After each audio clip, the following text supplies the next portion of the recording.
boleh tutup badan pun dia ada kain sekeping tutup. Tak ada apa dah. Macam mana aku nak syukur dengan nikmat Allah Ta'ala bagi. Jadi syukur atas harta, nikmat harta ni sedekah. Bila dia sebut begitu, Allah Ta'ala datangkan angin, dengan kain yang dia pakai itu pun dia tiup angin tengah bogel.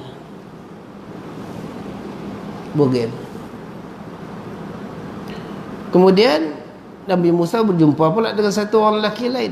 Lelaki itu kata, "Wahai Musa, aku hidup senang. Macam mana aku nak jadi macam orang miskin? Macam mana aku boleh jadi hidup macam miskin?" Musa kata, "Kerana bersyukur." Kamu jangan bersyukur. Dia kata, "Mana mungkin aku tak bersyukur? Allah Ta'ala bagi kat aku. Mana mungkin aku tak bersyukur? Allah Ta'ala bagi kat aku. Aku tak boleh." Ketika dia cakap gitu, keranjang yang dia bawa bekal tu, di dalamnya ada ketul-ketul batu bertukar jadi emas. Jadi maknanya dua cerita ni kepada kita bahawa tanda untuk syukur harta, bagi ke orang, sedekah ke orang, bukan bagi semua. Sikit, bahagian yang sikit. Tuan-tuan boleh bayangkan, dalam harta banyak kita hanya 25% saja, sikit. Itu zakat yang wajib. Sedekah sikit dah, Allah akan terima. Nabi sumpah,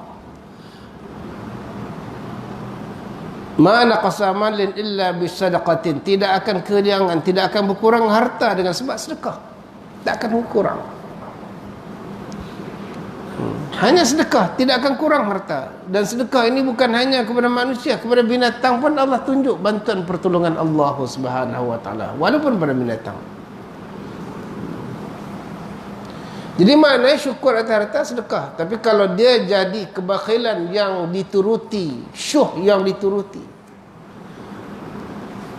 itu tanda-tanda binasa. Na'udzubillah.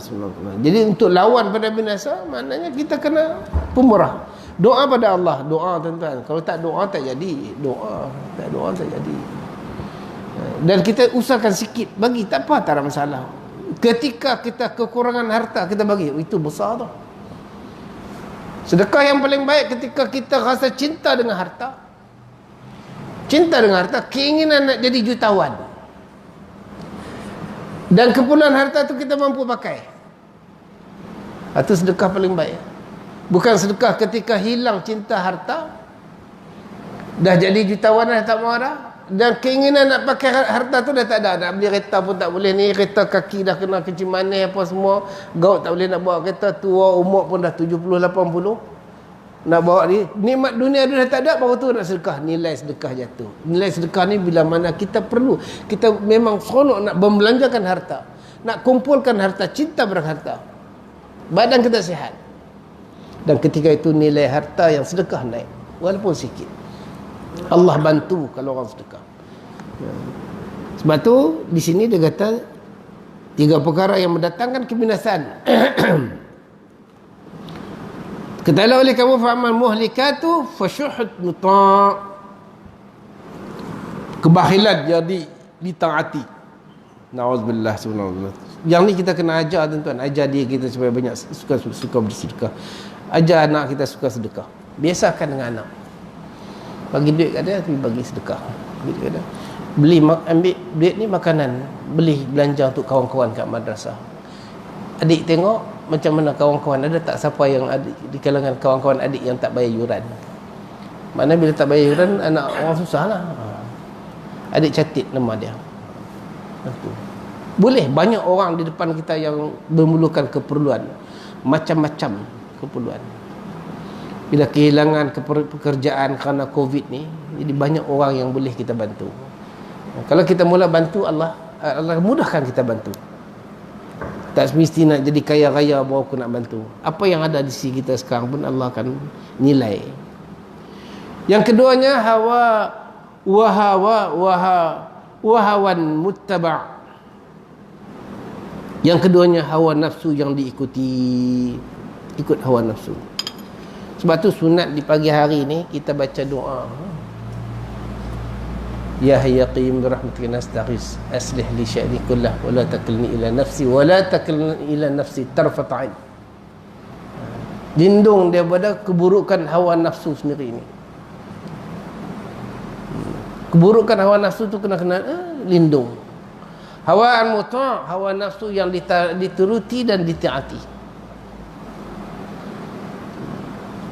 Sunat doa jauh daripada mengikuti hawa nafsu. Wa syarri min nafsi, syarri min nafsi. Aku berlindung daripada keburukan nafsu aku sendiri, hawa nafsu aku sendiri. Nabi pun doa, sahabat pun doa, lindung daripada keburukan hawa nafsu sendiri. Bila hawa nafsu dituruti, na'udzubillah binasa. Dia kata di sini membinasakan bila mana hawa nafsu itu ditaati, diikuti. Ini pun kita kena doa dan usahakan. Dalam satu sudut doa dan kena usahakan dengan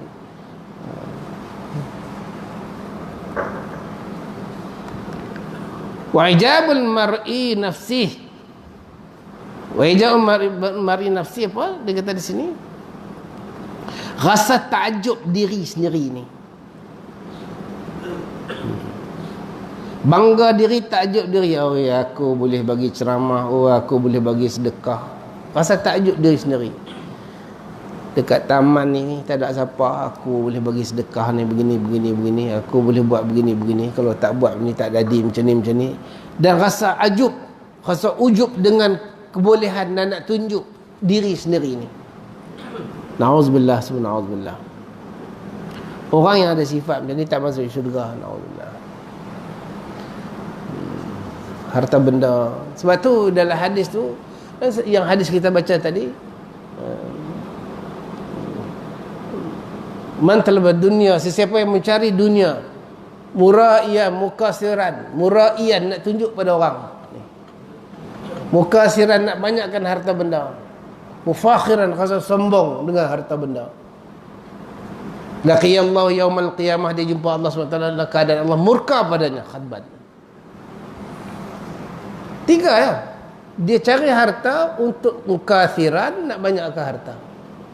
Jadi kedekut dah. Orang yang cari harta nak banyak harta dengan sifat kedekut ni. Dia orang yang banyak harta, dia nak cari kerana nak niat banyak harta, dia automatik kedekut. Sebab dia nak banyak dia harta, dia tak akan bagi harta kepada orang lain. Muraiyan nak tunjuk pada orang. Kemewahan yang dia pakai nak tunjuk pada orang. Mufakhiran makna rasa sombong, ujub tadi. Dia akan jumpa Allah SWT dan keadaan Allah murka pada dia, na'udzubillah, walaupun halal rezeki yang halal. Man talaba dunya halalan mukasiran muraiyan mufakhiran. Halal, semua halal, elok, muamalah muasyarat sempurna, yang halal, tapi niat tak betul, jadi tak betul.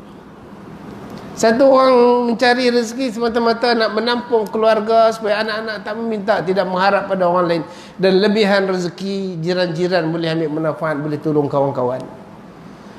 Laqiyallahu yaumal qiyamah, dia jumpa Allah pada hari kiamat dalam keadaan wajahu kal qamarul badr, seperti bulan purnama cahaya. Simple sangat. Ibadat satu sudut, tapi bila dia niat begitu, dia jumpa Allah, wajah dia seperti bulan purnama. Yang ni akan jadi binasa bila mana dia mengikuti hawa nafsu dia. Na'udzubillah, subhanallah.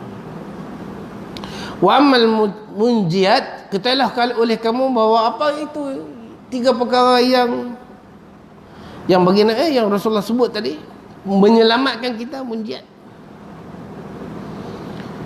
Wal adlu fir ridha wal ghadab. Yang pertamanya bersifat adil, sama ada marah ataupun dalam keadaan tenang. Berlaku sifat adil, marah ataupun tenang. Berlaku adil, satu benda yang kita rasa biasa, reda, suka, dan satu benda yang kita tak reda, kedua-duanya bersifat adil. Umar bin Abdul Aziz panggil orang salah, dibawa dalam mahkamah keadilan. Umar bin Abdul Aziz duduk nak menjatuhkan hukuman. Pesalah itu mencaci maki dia. Sampai saja depan Umar bin Abdul Aziz, dia caci maki, dia kutuk keturunan Umar bin Abdul Aziz, caci maki, kutuk Habis sampai selesai. Umar bin Abdul Aziz diam dengar. Menteri marah. Sebab marah, orang yang ada tu marah. Polis-polis semua marah. Dia diam tenang. Macam tu punya caci maki patutnya dah kena pancung lah. Kalau khalifah-khalifah yang lain memang kena pancung, kena penjara. Terus jatuh hukuman. Orang ni bersalah, nak dijatuh hukuman. Umar bin Abdul Aziz tenang dengar. Habis dah orang tu caci maki, kutuk keluarga dia, diri dia, semua habis kutuk. Dia kata baik, bawa dia masuk balik ke dalam bilik tahanan. Jadi orang yang bawa itu kata, wahai tuanku, dia nak diadili, jatuh hukum, jatuhkanlah hukum kerana dah jelas bukti-bukti yang dia kena jatuh hukum. Umar bin Aziz kata, aku takut aku hukum dia bukan kerana kesalahan dia, tetapi aku hukum dia kerana kemarahan dia kepada aku. Dia takut tidak berlaku adil.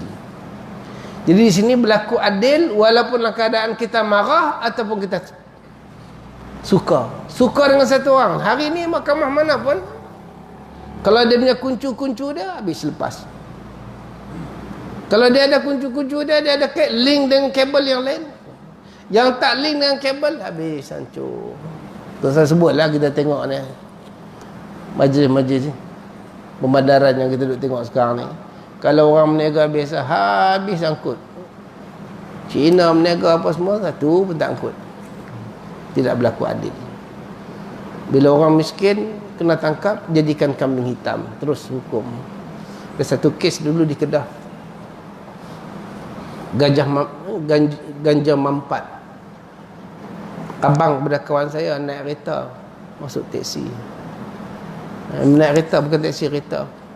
Kawan dia bawa dia nak pergi minum. Polis datang tahan. Rupanya dalam kereta tu ada ganja mampat. Dia bukan terlibat pun. Tidak terlibat. Bila ada ganja mampat, polis tahan, budak tu ambil ganja tu, dia campak masuk longkang. Bila masuk longkang, dia jadi berat tau, ganja kena air ya. Dia masuk jabatan kimia. Bila masuk jabatan kimia, dia dua kena tahan. Memang kena gantung mati. Budak tu kata, dia kata tolonglah, kau yang bawa benda ni aku tak tahu. Kau mengaku lah. Dia kata macam mana aku nak mengaku? Kalau aku mengaku, aku kena mati, kena gantung mati. Kalau aku mengaku kau sekali, kurang-kurangnya kau kena, aku kena dua-dua, aku tak mati, masuk penjara dua-dua. Kesian tu, masuk penjara, dia kena masuk penjara. Oh kesian anak bini pun semua. Kawan abang saya, kawan saya punya abang. Lepas tu naik mahkamah, turun mahkamah, naik pending saja bertahun, 3-4 tahun, 5 tahun, pending saja. Dan ada kes anak-anak orang besar ni bila kena kes, tiba-tiba jabatan kimia nilai ganja tu sikit, dia tak kenal lah buat. Tidak berlaku adil. Tidak berlaku adil tu. Tapi yang dia ni kena, akhirnya dia budak lelaki tu mengaku, kata dia dua-dua share. Jadi dia orang kena jatuh hukum berapa tahun penjara. Termasuk dia pending tu masuk semua penjara. Dia keluar daripada penjara, saya sempat jumpa dia, dah meninggal lah arwah budak ni, abang man. Bila tinggal masuk dalam penjara lama, bini pun tak boleh tahan, bercerai, bini pun kahwin dengan lelaki lain, anak-anak apa semua. Dia balik keluar nak jumpa anak-anak dia, anak dia besar apa semua. Ada seorang anak dia duduk Kelang. Saya kenal anak-anak dia. Dia datang jumpa saya. Jadi kesiannya keluarga Puak Panda di pasal kes tidak berlaku adil. Naya. Tidak berlaku adil. Kita tengok dalam hal-hal hukum hakam yang ada dalam masyarakat kita sekarang ni tidak berlaku adil.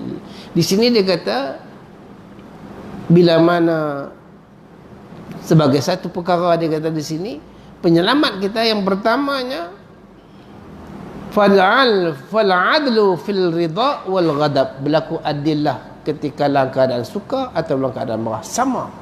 Yang marah tu bukan berlaku adil sebagai hakim tu saja. Orang yang jadi hakim, jadi qadhi, tetapi juga berlaku adil tak kira kedudukan pangkat.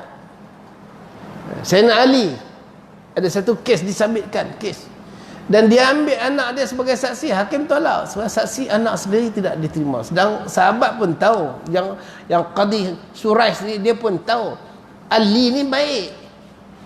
Nabi sebut tentang kelebihan Ali. Kes dengan Yahudi. Tapi kalau saksi yang dia ambil hanya budak kecil, qadhi tolak. Orang tak mengenal. Maknanya berlaku adil lah. Walaupun dia ni orang besar. Walaupun dia ni khalifah. Anak khalifah pun boleh kena. Anak khalifah kena. Itu berlaku adil. Orang dulu-dulu adil betul. Kes anak sendiri. Nabi kata, kalau Fatimah mencuri, tangan dia juga aku potong. Itu berlaku adil betul. Berlaku adil. Walaupun Fatimah yang mencuri. Sekarang tak ada, tuan-tuan. Tak akan berlaku adil. Tak akan berlaku adil. Walaupun dia nama parti keadilan ke apa, contohlah. Amanah ke, apa, muafakat ke, semua sekali lah. Tak akan jadi muafakatnya, tuan-tuan tengok. Dia tak akan jadi muafakat. Mesti ada kecurangan ni akhir zaman ni. Dia kata adil, tidak akan berlaku adil. Dia kata amanah, tidak akan berlaku amanah. Tak akan berlaku. Di akhir zaman. Susah kita akan jumpa benda-benda macam tu. Hal politik yang ada hari ni tak akan berlaku adil. Walaupun cakap adil, tak akan berlaku adil. Kalau adil pun adil sesama dia. Dengan orang lain tak berlaku adil. Maka di sini kita fal adlu fil ridha wal ghadab, maka hendaklah berlaku adil sama ada kita suka ataupun kita tak suka. Orang dulu-dulu terbukti, berlaku adil, terbukti. Itu saya sebut orang dulu-dulu zaman sahabat lah, zaman kerajaan Islam dulu yang akhir-akhir ni. Kerajaan Islam Melayu yang di Nusantara kita ni pun berlaku adil. Zaman Raja Haji apa semua, zaman Dain Celak apa semua, mereka pun berlaku adil dalam hukuman. Zaman Sultan Alauddin Riayat Shah tu pun dah berlaku adil. Kalau Sultan boleh keluar buat rondaan, tak payah tunggu KRT, maknanya Sultan tu terbaik lah, boleh berlaku adil. Tuan-tuan tengok di Mekah pun hantar sandal dia, hantar sandal dia. Jadi berlaku sederhana di dalam kemewahan, dalam keadaan kemiskinan sama. Miskin cara hidup miskin. Ada kaya pun dia tak lebih-lebih. Ada orang kaya, duit banyak, kehidupan dia sederhana. Dia ada duit, dia boleh buat rumah berjuta, tapi sederhana. Saya jumpa satu orang, dia beli jubah RM12 di Thailand. Waktu tu duit dia dah ada 21 juta, 22 juta. Itu pun saya dengar dia sembang sebelah kawan. Dia sembang sebelah, kami makan, ramai makan itu. Dia sembang kawan. Dia sembang pelan-pelan lah sama. Kawan ni memang buat bisnes jugalah. Kawan tu kawan baik saya. Dia cerita Min, kawan saya nama Min, Ponimin nama dia, Haji Ponimin Tayat. Cerita-cerita, dia kata saya ada duit 22 juta setakat ni nak. Namun dia orang nonton tu, duit tu bukan dia orang hidup mewah gila-gila. Bukan hidup mewah gila. Dia pakai jubah beli pada Thailand lebih kurang RM12. Jubah itu kain cadar hotel, dah nak pupus cadar hotel tu jual lah. Jadi orang belah Thailand ni belilah, beli hotel punya kain, depa buat jahit lah, buat jubah tu lah pakai. Sederhana, boleh hidup mewah, duit banyak. Itu waktu tu. Sekarang ketika nak buat masjid, dia angkat tangan orang yang sama. Tahun 1990, tahun 1989 atau 88, 89 dia angkat tangan. Dia orang kata siapa sedia nak bagi nak buat masjid, masa tidak harga barang naik, kita tak sempat nak buat. Kita tunggu lagi kos barang naik. Berapa dia bangun, dia kata saya sedia bagi 300,000 cash. Tuan-tuan tengok, 300,000 cash. Hidup sederhana, 300,000. Orang kampung baru, orang kaya kampung baru, orang tua bagi 300,000 rumah sewa, 300,000 lah. Mereka maknanya mereka boleh hidup mewah, tapi dia pun nak agihkan duit. Duit ada, tapi nampak hidup ribu. Kita nak belanja RM30 pun di kelang kabut, 300,000 boleh bagi. Jadi dalam hidup sederhana dalam kehidupan ini sesuai dengan masyarakat lah. Bukan sederhana zaman sahabat. Sederhana zaman sahabat makan sehari sekali. Sederhana di dalam kemewahan maupun dalam kekayaan. Ketika dia kaya, hidup dia sederhana. Ketika dia miskin, sederhana, ini pun hidup sederhana. Allahu Akbar. Kita tak ada. Bila kita miskin, Allah, tak ada lah saya menadah tangan, menadah tinggi. Macam orang masuk dalam, tolonglah sumbangan, apa sumbangan. Sampai orang tak berani nak bagi sumbangan ni. Betul ke tak betul ni? Ada orang tipu. Ada satu kes tu dia kata, saya tak buat macam ni. Siapa yang collect ni? Memanglah keluarga dia ada masalah. Tapi siapa yang collect duit ni? Minta penipuan-penipuan ni. Dia kadang-kadang minta.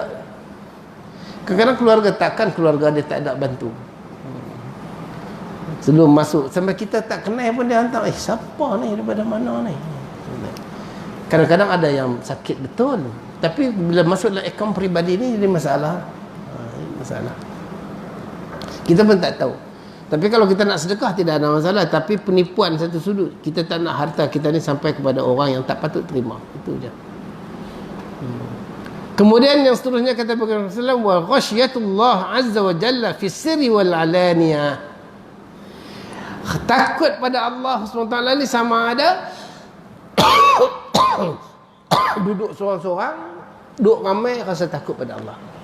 Sebab tu dalam tafsiran, dalam definisi takwa tu, ittiqa'u azabillah bisalihil amal wal khasyatu minhu fi sirri wal alani. Yang ni wal khasyatu minhu fi sirri wal alani. Mana khasyatullah azza wa jalla fi sirri wal alaniyah.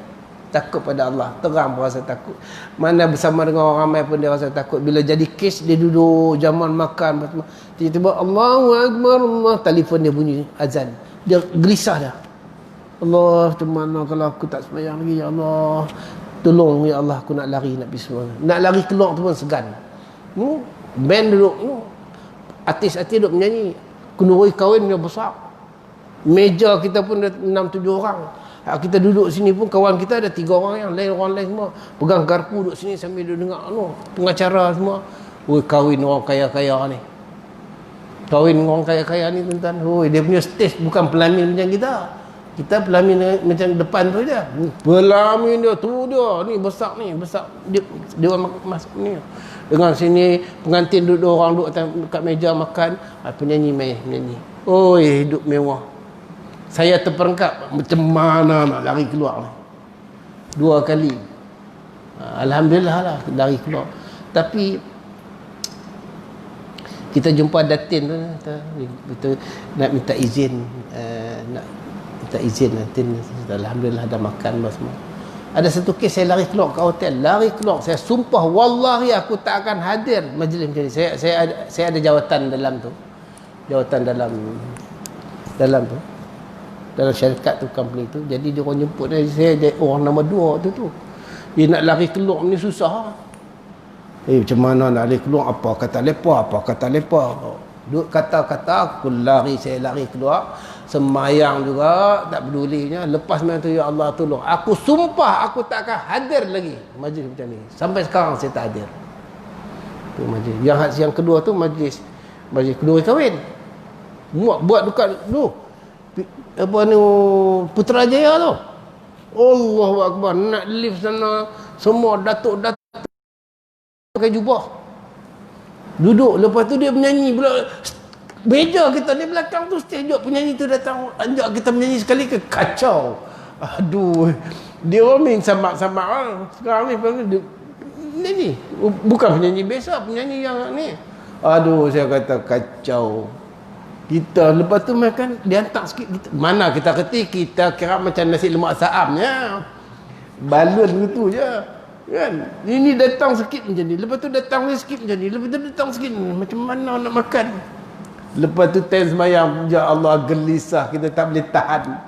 Tak peduli, ya Allah tolong aku, ya Allah tolong. Yang dekat hotel tu saya seorang. Yalah, staff banyak lah. Maknanya yang ni ada kawan 2-3 orang. Okey lah kawan. Ini untung bawa kawan tau. Ada kekuatan. Ada kekuatan. Kawan jom cabut lah. Tak peduli, jom. Lari keluar pergi sembahyang. Senang. Bercidak kita lalai tu. Dia punya menyanyi. Kita mula-mula okey lah. Masuk lagu Ahmad Jaifnya gedik kaki juga. Allahu Akbar. Kita orang veteran. Dengar lagu kecil-kecil dulu. Tengok mula-mula pegang tasbih lah, astagfirullah. Masuk lagi lagu yang kelima pula gedik kaki. Tu tempat-tempat tu tak boleh. Jadi Allah nak uji sama ada bersama dengan orang kita rasa takut pada Allah ataupun kita bersendirian, sama ketakutan pada Allah tu ada. Ini 3 perkara. Dia sebagai benteng pada kita. Allah akan bantu kita. Wallahu a'lam. Panjang mukadimah ini. Baik. Sambung bab kita yang baru. Kita berhenti dalam bab azan. Dan kemudian taswib bil fajri. Dalam azan ada taswib. Taswib dia as-salatu khairun minan naum. Itu kita tak baca. Dia ada sebab-sebab dan ada dalil-dalil dia. Taswib ni ada hadis. Kata baginda Rasulullah hadis ni an Bilalin qala li Rasulullah SAW, daripada Bilal katanya telah bersabda kepadaku Rasulullah SAW. Nabi beritahu pada Bilal, la tusawibna fi syai'in min as-salawati illa fi salatil fajr. Jangan engkau taswibkan pada sesuatu daripada segala sembahyang melainkan pada sembahyang subuh. Mana as-salatu khairum minan naum. Walaupun sembahyang asar ada orang tidur selepas zuhur, walaupun ramai tidur, tapi tidak ada, hanya sembahyang subuh. Jadi direct daripada hadis Nabi pesan kepada Bilal untuk subuh saja. Jadi subuh as-salatu khairum minan naum. Syiah tak? Syiah adalah azan mereka subuh lain. Allah, tuan-tuan tengok Syiah. Kalau tuan-tuan pergi negeri yang ada Syiah, di India ada sebahagian dan di Pakistan sebelah-sebelah macam dia, kalau azan dia mendayu-dayu jugalah, tapi lain, dia punya tambahan lah, ali lah, apa semua tambah. Dan dia orang tasbih subuh pun lain. Salatu khairum minan naum, dia ada tambah-tambah lain. Kita pun dengar pelik, mula-mula terkejut lah, kita tak biasa, lepas tu kita dah tahu. Itu tasbih. Kemudian bab yang telah datang ia pada bahwasanya barang siapa bang maka ialah berdiri iqamat. Orang yang bang itu, orang itulah berdiri iqamat. Baik, kita baca yang ni. Bab yang telah datang ia pada menyatakan barang siapa yang bang maka ialah yang berdiri iqamat.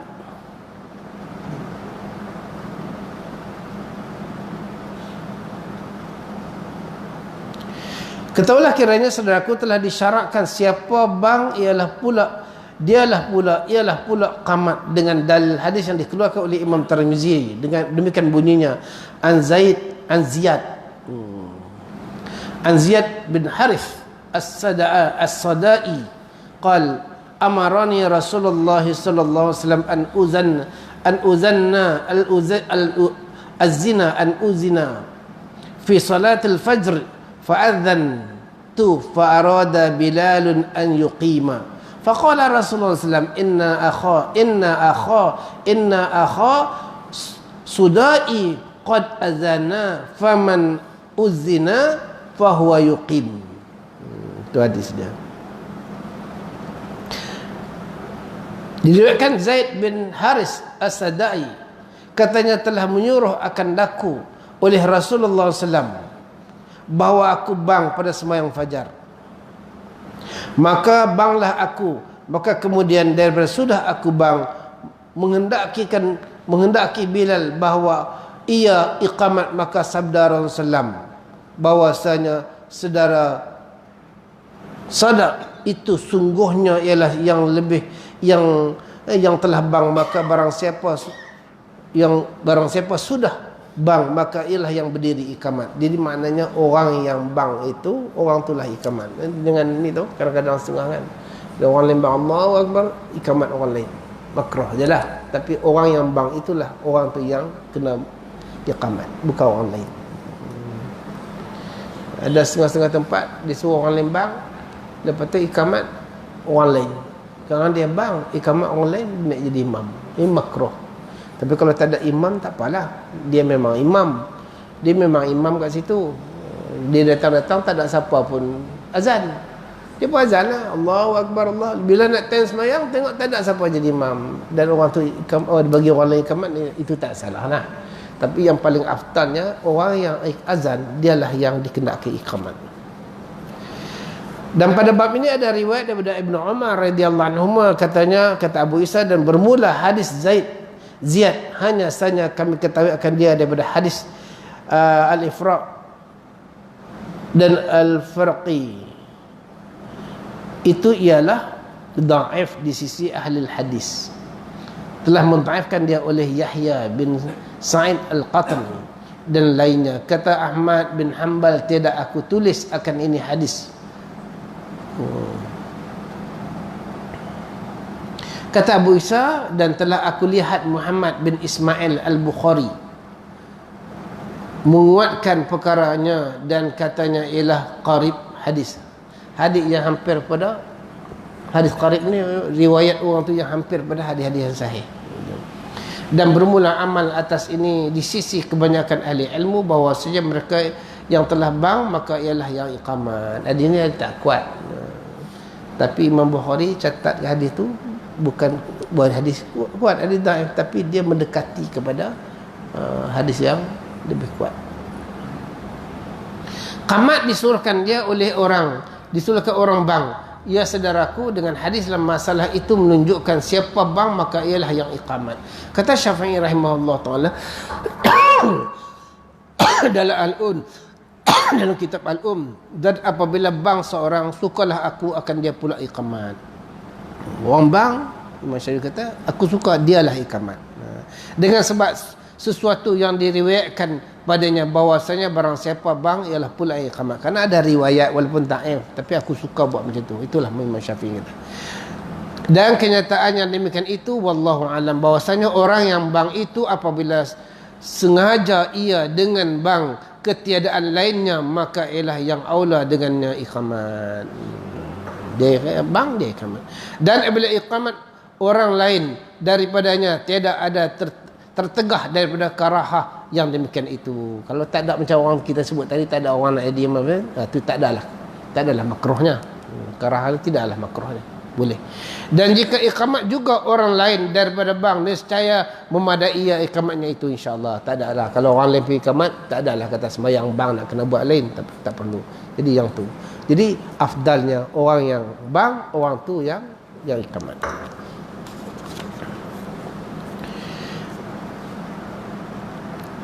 Bab ma jaa innal al-imama ahaqqu bil iqamah. Bab yang telah datang ia bahwasanya imam itu lebih mustahak dengan qamat. Siapa imam? Hak iqamat ni hak imam, bukan hak Bilal. Sekarang hak iqamat hak ni lampu ni. Lampu ni bila dah hilang, Allahu akbar, Allahu akbar, la ilaha illallah. Tengok mana imam? Naiklah Jemi. Naik bila naik jadi macam tu, tengok rokok tak buat. Semalam orang jumpa saya Masjid Rembau. Ustaz, saya jadi imam. Saya dah tanya 3 orang. Ustaz. Saya nak tanya Ustaz macam mana pandangan Ustaz. Saya jadi imam. Bila jadi imam, saya duduk sujud. Duduk antara 2 sujud, dia orang kata subhanallah. Saya pergi turun sujud. Subhanallah. Pasal apa pula? Rupanya saya tak rokok. Tuan-tuan ni ada berlaku tak? Ada berlaku. Tapi orang yang selalu jadi imam jarang berlaku. Ni kadang-kadang orang jarang jadi imam. Berlaku lah. Dia tak pergi rokok. Bila tak pergi rokok ni, kalau kita orang rokok bukan pergi kerah yang tu. Tak boleh tayakkan tu. Kan?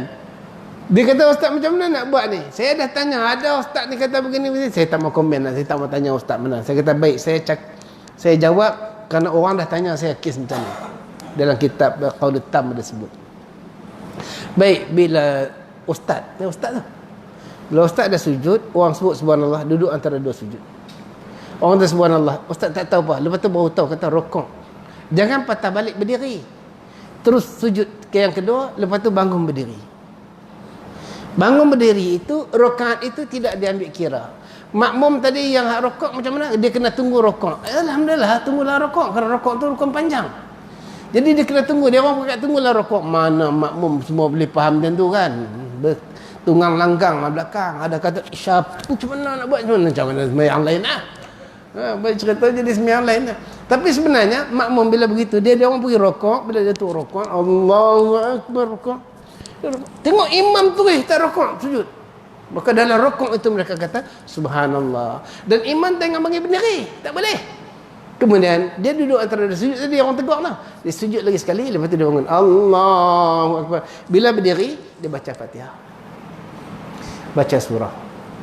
Lepas tu dia sujud. Dia rukuk. Allahu Akbar. Ketika rukuk tu baru bersama dengan makmum lain. Sami Allahu liman hamidah. Dia pun Sami Allahu liman. Rakaat itu tidak diambil kira kerana rakaat itu telah hilang rokok. Jadi dia kena tambah start balik, itu dikira rakaat pertama, maknanya tambah lagi satu lah kalau ikut ni. Tapi itulah dikira rakaat pertama bagi imam. Bila rakaat pertama bagi imam, maka dia terus rakaat iktidal, makmum pun iktidal, rakaat tak boleh duduk antara dua sujud. Sebab rakaat yang tadi tidak diambil kira, itu bukan tahiyat awal, dia tak boleh duduk. Dia kira bukan duduk antara dua sujud. Maknanya tahiyat awal tu tidak boleh dibuat. Kerana itu baru rakaat pertama. Mana baru dah. Tapi alhamdulillah ketika berlaku makmum dalam posisi rokok. Sebab rokok tu rukun panjang, boleh tunggu situ. Baik, yang ada kes dia sujud, semua imam pun sujud, bangun daripada sujud yang pertama, imam bangun berdiri. Makmum macam mana nak buat? Dia sujud sekali saja, patut sujud dua kali. Bila sujud sekali, patut sujud dua kali. Jadi makmum bila bangun Allahu Akbar, tengok imam bangun Allahu Akbar, patutnya antara dua sujud, pun sujud sekali. Imam dah berdiri, dia pun sujud subhanallah, imam tengok Allah sujud sekali ya. Itu rakaat tak diambil kira. Makmum nak tunggu kat mana? Makmum tidak boleh tunggu di antara dua sujud. Kerana antara dua sujud bukan rukun panjang. Tak boleh. Itu bukan rukun panjang. Dia tunggu lama tak boleh, batal sembahyang. Jadi macam mana? Dia kena sujud. Allah, sujud yang kedua. Tunggu di dalam sujud yang kedua. Imam bangun berdiri, baca surah, baca Fatihah, baca surah, rakaat, iktidal, sujud. Antara dua sujud, sujud lagi sekali, baru rakaat itu tidak diambil kira. Imam tak boleh duduk. Masalah dia kalau imam tahu orang tegur tak apa, tapi kalau imam tak tahu, dia pergi sujud, dia pergi duduk tahiyat awal, sedang makmum itu baru rakaat yang pertama tak habis lagi. Maka ketika imam duduk tahiyat awal, makmum tidak boleh duduk tahiyat awal, kerana itu baru rakaat pertama bagi imam. Imam sangka rakaat yang kedua, jadi dia kena, makmum semua kena berdiri tunggu di atas pula. Allahu Akbar, tunggu imam situ. Sebab imam tak tahu. Ni kena orang yang belakang imam tu, kena orang tu, dia kena tunggu kat sini. Kemudian baru sama dengan imam. Dan imam bila duduk tahiyat akhir, mereka tak boleh duduk tahiyat akhir. Sebab itu bukan tahiyat akhir, imam sangka tahiyat akhir. Sebab imam dah tinggal satu, rakaat yang pertama tadi dia tak dikira kerana dia tertinggal sujud. Imam duduk tahiyat, dia orang tegur, imam tak tahu, imam buat, dia kata dia yakin. Makmum kena berdiri sehingga imam bangun berdiri baru boleh. Imam bagi salam, barulah mereka terus sembahyang macam biasa. Tak boleh. Kadar dia imam masih lagi dalam tahiyat. Dia orang tahu dah. Imam tahiyat baca ni, waktu itu terus mubarakah, dia orang sambung. Imam batal kalau imam tahu dalam sebelum dia bagi salam, dia orang bagi tahu, dia kena bangun tambah. Tapi susahlah. Biasanya sebab tu dalam mazhab Syafi'i kes begini dia sembahyang balik lah. Kita boleh, tidak ada masalah. Jadi kalau kes rokok masih lagi okey, sebab rokok tu rukun panjang, makmum boleh tunggu. Tapi kalau macam antara dua sujud bukan rukun panjang, jadi kena tunggu dalam sujud, itu lagi leceh. Dan imam pula tak tahu, duk tegur ni, imam pula pekak. Sebab tu orang jadi imam jangan pekak. Jenis dengar jugalah. Jenis dengar ke? Kalau dengar tu pasang kipas kilang tu, sebenarnya kipas langsung dia tak ingat. Dia kata saya tak sedar ustaz. Saya kata begitu caranya. Dia kata okey baik, itu cara dia. Jadi tuan-tuan, kalau kita tak baca qaulul tam tu, bukan semua orang boleh ni. Sedang ustaz-ustaz ni, saya alhamdulillah Allah bagi rahmat, sebab kitab saya ni saya tak ubah. Saya baca Bahrul Mazi 20 tahun itulah Bahrul Mazi saya ajak. Tu. Cuma jilid berbeza-beza lah. Macam ni jilid 1, jilid 2, ada jilid 3, jilid 4, ada jilid 5, jilid 6, jilid 9, bab nikah, lepas tu jilid 15, bab fitan. Jadi masih lagi saya dalam Bahrul Mazi, saya tak ubah. Jadi bila kita lama-lama persoalan tu duduk main dalam kepala kita, orang tanya. Jadi bukan semua. Kadang-kadang satu kesilapan bila jawapan yang salah tu jadi silap. Sepatutnya setahu saya rasa lah, tapi nanti saya tengok balik baru saya beritahu. Macam tu. Jangan cakap tu cakap. Tidak orang pegang cakap kita sampai mati, orang tu amal dengan cakap kita yang salah. Sebab tu kena hati-hati. Di kalangan ustaz-ustaz dia, hati-hati. Yang telah datang ia bahawasanya imam itu lebih mustahak dengan iqamat. Imam yang kena iqamat, bukan ni lampu jam ni. Dan juga bukan Bilal. Bilal dia tak pedulinya. Dia ikamat hak dia. Bukan hak dia, hak imam. Lagi imam tak. Imam sakit perut pagi tu, kena tunggu Ustaz. Imam dah datang main sunat, kita pun main sunat. Lepas tu imam tak ada. Kata imam mana? Imam beli ayak. Buang ayak. Tunggu Ustaz, tak apa. Hak imam tu ikamat. Imam datang-datang, masuk. Imam kata, jalan, buang ikamat. Dulu masjid Kaum Baru, Ustaz Aziz jadi imam. Bilal Abdul Wahid di Qari Negeri Selangor, Wahid. Dah dua-dua meninggal dah. Wahid pun dah meninggal, Abdul Wahid. Jadi bila saya masa tu budak-budak lagi, masa tu umur baru 20-an. Bila kita duduk belakang apa semua sekali dengan Bilal ada sebelah tu, duduk bilik azan kami duduk sekali. Jadi bila Imam Aziz datang semayang sunat tahta masjid, dia ingat sembahyang sunat subuh. Kadang-kadang dia sembahyang sunat subuh datang, dia akan bangun. Bila imam bangunnya, Wahid tahu dah. Imam tak bangun, tak pergi sebab hak ikamat imam. Imam Ustaz Aziz bangun jalan, Wahid pun datang ikut datang. Ustaz Aziz pergi depan, Allahu Akbar. Jadi Wahid ni akan tengok imam bangun baru. Kadang-kadang imam datang lewat sakit perut dan sebagainya. Jadi hak ikamat siapa? Hak imam, bukan hak Bilal. Tak boleh. Sekarang ni bukan hak imam, hak Bilal. Hak tek tu. Tu hak tek tu. Tu lagi.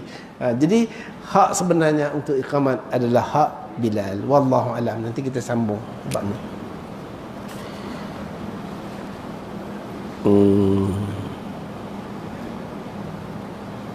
Hari ni berapa bulan 19. Saya selalu tak tahu. Semalam mengajak pun tak boleh ingat. Kita ambil peduli ya tarikh ni. Okey, Al-Amin. Kita sambung Al-Amin ni.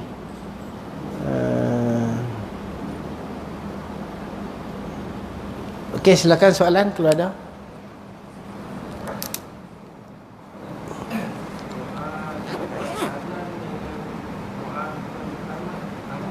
Baik, doa selepas azan dan doa selepas iqamat. Saya itu hari saya bersama dengan Maulana Anwar. Maulana Anwar, dia budak Penang, dia ada madrasah dia, saya dah pergi madrasah dia, kawan baik lah. Di India saya bersama dengan dia. Jadi bila kami bersama ni mazhab Hanafi apa semua, dia mazhab Syafi'i. Dia walaupun dia mamak, dia mazhab Syafi'i. Dan doa azan dan doa iqamat sama. Cuma doa azan ini boleh angkat tangan dan boleh tidak angkat tangan. Kan? La ilaha illallah Allahumma rabb hadhihi da'watil mahmud. Boleh angkat tangan. Dan boleh tak angkat tangan. Tapi iqamat ada doa tak? Ada kaul kuat kata tak perlu doa lagi. Terus ya. Allahu akbar, Allahu akbar, syada la ilaha illallah, syada anna Muhammad Rasulullah, hayya 'alas salah, hayya 'alal falah, qul qam. Terus. Habis kawan. Allahu akbar. Tak perlu baca doa. Tapi kalau baca doa boleh tak? Boleh. Doa dia sama. Allahumma rabbah. Tapi memadai doa tu doa azan, bukan ikamat. Ikamat ni tidak perlu lagi doa. Tapi nak doa salah? Tak salah. Tak salah. Tak nak doa pun tak salah. Nak doa apa? Jangan pula kata ini doa ni bid'ah. Masih lagi doa, minta pada Allah. Apa pun nak bid'ahnya. Tapi jangan dibuatlah kalau orang tu tak nak buat sebab dia tak ada sabit. Tapi boleh tak doa? Boleh. Ada kaul kata boleh doa. Doa iqamat dan doa azan sama boleh. Tapi yang kuatnya tak perlu doa lagi selepas iqamat. Siapa nak doa pun boleh doa, tidak ada salah. Jadi doa dia sama. Allahumma rabb hadhihi da'wati tammah sama. Lain? Masa iqamat.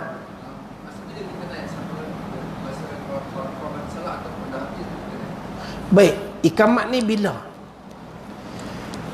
Ataupun macam setengah-setengah saf orang dah berdiri bangun semua, Allahu akbar, Allahu akbar. Adakah itu? Setengah-setengah pandangan dan mazhab Hanafi rupanya, sebab dia orang mazhab Hanafi semua lelaki bisa datang masjid. Kalau dia orang terlepas sembahyang subuh ni, dia tak boleh datang sembahyang Jumaat lagi kedua, tak boleh. Dia kena sembahyang belakang seorang walaupun dia dah datang 3 orang. Dalam mazhab Hanafi. Tak boleh Jumaat kedua, tak boleh dibuat. Jumaat kedua kalau dibuat, saya sembahyang maghrib Jumaat kedua, tak boleh sembahyang dalam masjid, kena sembahyang di luar. Dia kira masjid tu hanya satu sembahyang saja yang berjemaah. Jadi dia orang mazhab Hanafi dia datang ramai. Bila ramai semua, dia pun akan bangun. Sok. Dia akan sebut begitu sebab kena berdiri, sebab ramai. Ramai macam sembahyang Jumaat. Lepas tu besar, baru betul saf. Bila betul saf habis semua rapat, baru Allahu Akbar, syahadu la ilaha illallah, syahadu la ilaha illallah, syahadu anna Rasulullah tu. Baru kamat. Tapi kita mazhab kita Syafi'i kat mana? Ada beberapa pandangan. Ada yang mengatakan ketika nak azan, kita nak ikamat, berdiri. Ada pandangan yang kedua kata ketika qad qamatis solat tu berdiri. Kerana itulah dua kali diulang. Yang lain semua sekali-sekali yang mazhab kita Syafi'i.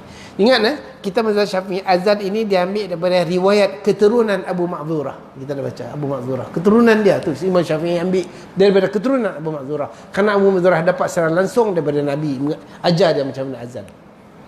Dan yang kuatnya, yang afdalnya apabila habis iqamat baru bangun. Mazhab kita Syafi'i yang kuat, dia banyak kaul lah Syafi'i banyak kaul, yang kuatnya, yang afdalnya, yang aulanya habis ikamat baru bangun. Baru bangun macam tu. Okey, habis ikamat baru bangun. Itu mazhab kita Syafi'i.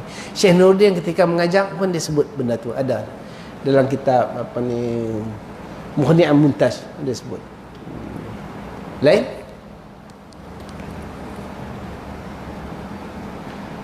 kalau tak ada kita sambung.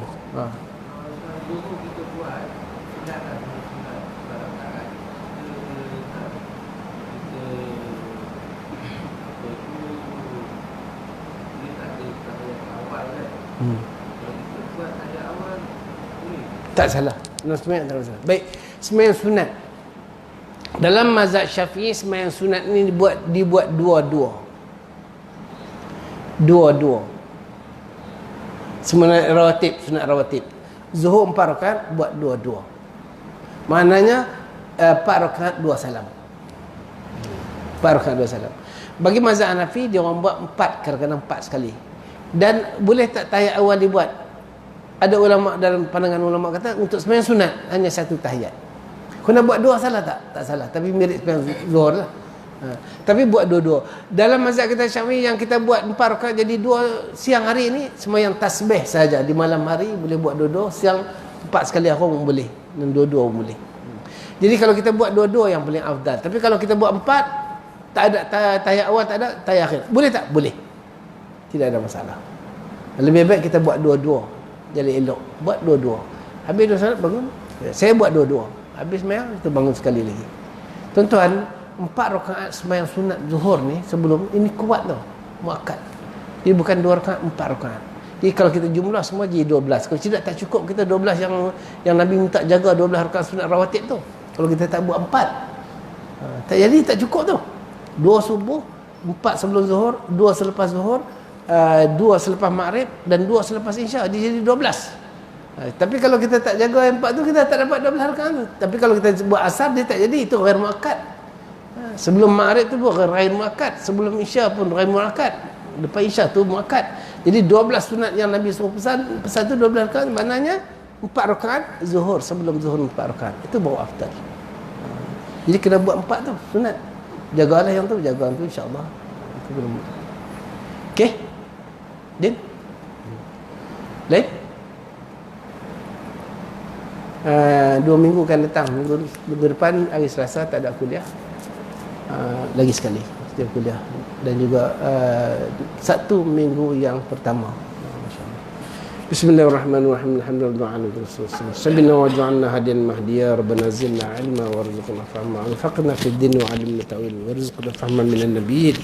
Allahumma sallim dinana wa sallim imanana wa sallim juhudana wa sallim biladana minal kafirin wa minal munafiqin. ربنا آتنا في الدنيا حسنة وفي الآخرة حسنة وقنا عذاب النار. صلى الله عليه وسلم برحمتك يا أرحم الراحمين والحمد لله رب العالمين. سبحان الله.